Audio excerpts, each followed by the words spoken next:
Here's something that should bother you. Japan is, by nearly every measure, a country that should be financially miserable. It's been stuck in something economists politely call stagnation for over 30 years. Wages have barely moved. Deflation crushed consumer confidence for decades. The population is shrinking. Debt to GDP sits above 260%, the highest of any developed nation on Earth.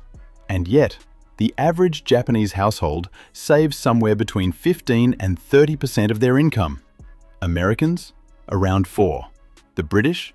About 6. Even the notoriously frugal Germans only manage 11. So what's going on? Because if you look at Japan on paper, the economics, the demographics, the debt, you'd expect broke people. You'd expect a culture in survival mode. Instead, you get a country where families quietly, almost casually, accumulate wealth across generations, where saving isn't a punishment, where restraint doesn't feel like deprivation. This video isn't going to tell you to cut your Netflix subscription. This is about something deeper. Japan has built saving into the architecture of daily life, into habits, rituals, social norms, and systems so embedded that most Japanese people don't even think of them as money management. They just call it living. And some of it is profoundly useful. Some of it is strange. Some of it is quietly unsettling. Let's get into it. We're in a weird cultural moment with money. Every platform is selling you a system, a hack, a secret the banks don't want you to know, a 5-step savings challenge from a 23-year-old with great lighting and very confident opinions. And most of it is noise. Not because saving is complicated, it isn't, but because the advice keeps treating saving as a math problem when it's actually a behavior problem. You don't save money because you don't know the formula. You already know the formula. Spend less than you earn. Done. You don't save because how you relate to money, the invisible emotional and cultural software running in the background, keeps overriding the math. Japan understood this centuries before behavioral economics became a field. The Japanese didn't build a savings culture by making people feel guilty. They didn't run government campaigns telling people to spend less. They didn't add more features to their budgeting apps. They built systems. And within those systems, they built habits. And within those habits, they embedded meaning. That's the difference. And here's why it matters right now. Inflation is real. Interest rates are still high. Wages aren't keeping up in most Western countries, and the social safety nets that previous generations relied on are creaking under demographic pressure. The financial tools your parents used may not work for you. So maybe the country that figured out how to save during 30 years of economic stagnation has something worth understanding, even if it's uncomfortable. Let's start in 1904. A woman named Hani Motoko, journalist, educator, one of the first female editors in Japanese history, publishes something unusual in a women's magazine. Not a recipe, not a fashion column, a budgeting system. She called it Kakeibo, literally, household finance ledger. The idea sounds simple, almost embarrassingly simple. At the start of each month, you write down how much money you have. You write down what you need to spend. You calculate what you could save. And then, this is the important part, you ask yourself 4 questions. How much money do I have? How much am I spending? How much do I want to save? How can I improve? That's it. No app, no algorithm, no dashboard with color-coded categories. Just pen, paper, and honesty. But here's what Hani understood that most modern financial tools still miss. The act of writing is not administrative. It's psychological. When you write something by hand, you engage with it differently than when you tap a screen. You slow down. You see your choices as choices, not as automatic transactions. Every time you log an expense in Kakeibo, you're not just recording data. You're having a small, private conversation with yourself about your own values. And Hani categorized spending not into 57 subcategories like your budgeting app does, but into 4. Survival. Things you need to stay alive. Food, rent, utilities. Optional.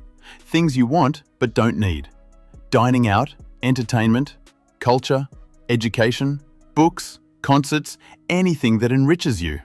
Extra, the stuff that doesn't fit, the impulsive purchase, the spontaneous gift, the thing you bought because you were bored or sad or mildly annoyed at a coworker. That fourth category is where the honesty lives, because most of us don't overspend on rent. We overspend on extra. And Kakeibo forces you to see that, to actually write the word extra next to the thing you bought at 11 p.m. on a Tuesday. Kakeibo survived 2 world wars, an economic bubble, a financial collapse, and the rise of smartphones. It is still sold in Japanese stationery shops. It is still given as a gift. There are Kakeibo books specifically designed for different life stages, for new couples, for new parents, for retirement. A 120-year-old budgeting notebook, still relevant. That should tell you something.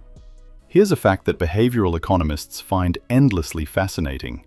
It hurts more to spend cash than to spend on a card. Not metaphorically, literally. Brain imaging studies show that paying with cash activates the insula, the part of your brain associated with pain and disgust, more intensely than swiping a card. When you hand over a physical $20 bill, your brain registers loss. When you tap your phone, it barely registers anything. Japan knows this. Japan has always known this. Not because they read the neuroscience papers, but because the culture never fully abandoned cash.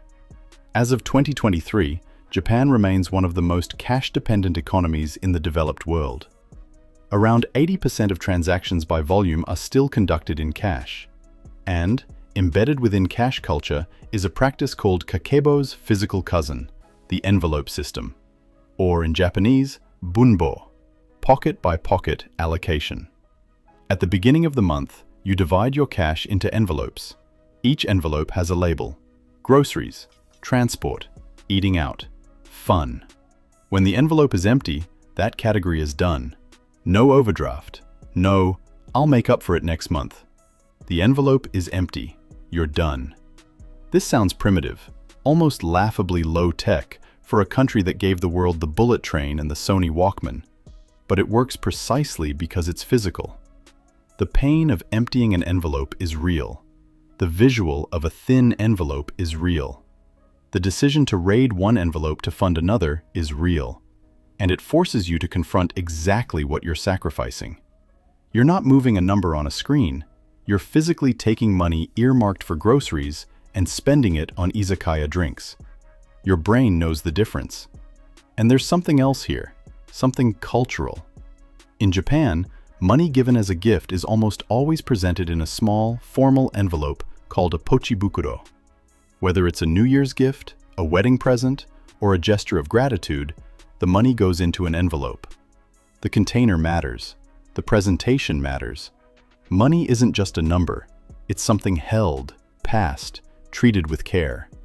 That relationship with physical currency creates a kind of friction. And friction, it turns out, is one of the most powerful saving tools ever invented. Every barrier you put between yourself and spending is a moment for your brain to ask, do I actually need this? Tap to Pay removes that friction almost entirely. The envelope system is essentially the anti-tap to pay. There's a Japanese word that doesn't translate cleanly into English, Mottainai. The closest you can get is something like, what a waste. But that doesn't capture it. Mottainai carries grief. It carries regret. It's the feeling you get when something of value is used carelessly, discarded thoughtlessly, or not appreciated for what it is. It's why a Japanese grandmother will fold a plastic bag into a perfect square and keep it for later. It's why Japanese school children are taught from age 6 to finish every grain of rice in their bowl. It's why a Japanese craftsman will spend 3 days repairing an old tool rather than 30 minutes buying a new one. Mottainai is not about poverty. It's not about scarcity. It's a philosophy about the inherent worth of things, that objects, resources, and time have value that outlasts their immediate utility. The concept has roots in Buddhist and Shinto traditions. The idea that waste is not just inefficient, it's morally wrong. That there is spirit in objects, and to discard them carelessly is a form of disrespect. Now, you might hear this and think, That's charming. But what does an ancient spiritual concept have to do with my credit card bill? Everything. Because Mottainai doesn't make you save by making spending feel bad. It makes you save by making waste feel bad, which is different. When you're operating from a Mottainai mindset, you don't buy things you won't use. Not because you're cheap, because buying something and not using it violates a value you hold. You repair things, not because you can't afford new ones, because throwing away something repairable feels wrong. You finish what's in the fridge before buying more, not because you're rationing, because wasting food is genuinely distressing. This is the key difference between external and internal motivation. External, I can't afford that.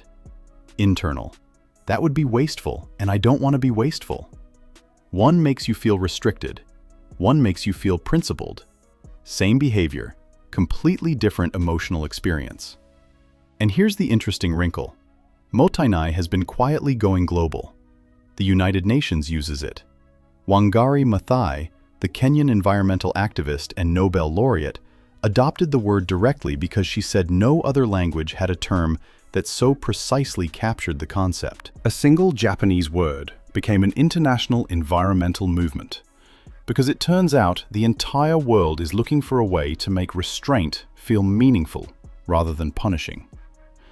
Let's talk about something that doesn't get mentioned in Western personal finance content, the social dimension of saving. In Japan, particularly in traditional and rural communities, but still present in modified forms today, there exists a system called Tanomosshi Ko, or more commonly, co-groups. Here's how it works. A group of trusted friends, colleagues, or neighbors, usually 10 to 20 people, each contribute a fixed amount of money every month into a communal pool. Each month, one member of the group receives the entire pool. Then the next month, another member receives it. This continues until everyone has received the lump sum once. No interest, no bank, no application, no credit check. Just trust, community accountability, and a rotating pot of money. This practice exists in many cultures under different names: susu in West Africa and the Caribbean, chit funds in South Asia, tontines in West Africa and France. But in Japan, the ko-tradition dates back to at least the 17th century, and it solved something that formal banking could not: access to capital for ordinary people, built entirely on social trust. Now, the ko system is less common in modern urban Japan. Banks exist, credit exists, but its legacy lives on in something more subtle: the social shame of financial carelessness. In Japan, conspicuous consumption, publicly showing off wealth, carries a kind of social penalty. There's a concept called deru kui wa utareru. The nail that sticks up gets hammered down. This isn't just about humility, it's about the social cost of excess. When your neighbor knows roughly what you earn and your community values restraint, the social pressure cuts the other direction from what most Western cultures experience. In America or the UK, the social pressure is: keep up with the Joneses, buy the car, take the holiday, post the photo. In Japan, particularly in older community structures, the social pressure is: don't be the one who's reckless with money. Don't be the one who embarrasses the group. Peer pressure can make you spend, or it can make you save. The direction depends entirely on what your community values.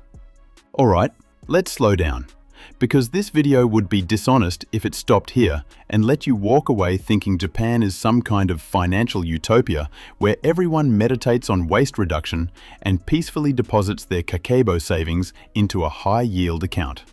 That's not the full picture. Here's the uncomfortable math. Japan's household saving rate, the famous one, the one that gets cited in every Learn from Japan article, has been falling. In the 1970s, Japan's household saving rate was around 25%. By the 1990s, it had dropped to about 15%. By the mid-2010s, it turned negative for 2 consecutive years. Negative. Meaning Japanese households, on average, were spending more than they earned. The rate has recovered somewhat, but the trend is real. Why? A few reasons. First, Demographics. Japan has one of the oldest populations in the world. Retirees dissave. They spend savings they accumulated during their working years. When the proportion of retirees rises, the aggregate savings rate falls. This is arithmetic, not failure. Second, wages. Decades of deflation and corporate caution meant Japanese wages barely budged for 30 years. You can have all the Kakeibo notebooks in the world. If your income doesn't grow, saving becomes structurally harder. Third, a generation that's exhausted. Japan's youth unemployment isn't catastrophically high, but the job structures that previous generations relied on, the lifetime employment system, the corporate loyalty ladder, have quietly eroded. The generation of Japanese people in their 20s and 30s today are sometimes called the lost generation. Too young to benefit from the bubble economy, old enough to watch their parents' world collapse, and now navigating a job market that offers neither the security of the old system nor the entrepreneurial dynamism of the new. These are not people who abandoned Mottainai. These are people for whom frugality sometimes isn't a philosophy, it's necessity. And there's a darker side to Japanese saving culture that rarely appears in the productivity content.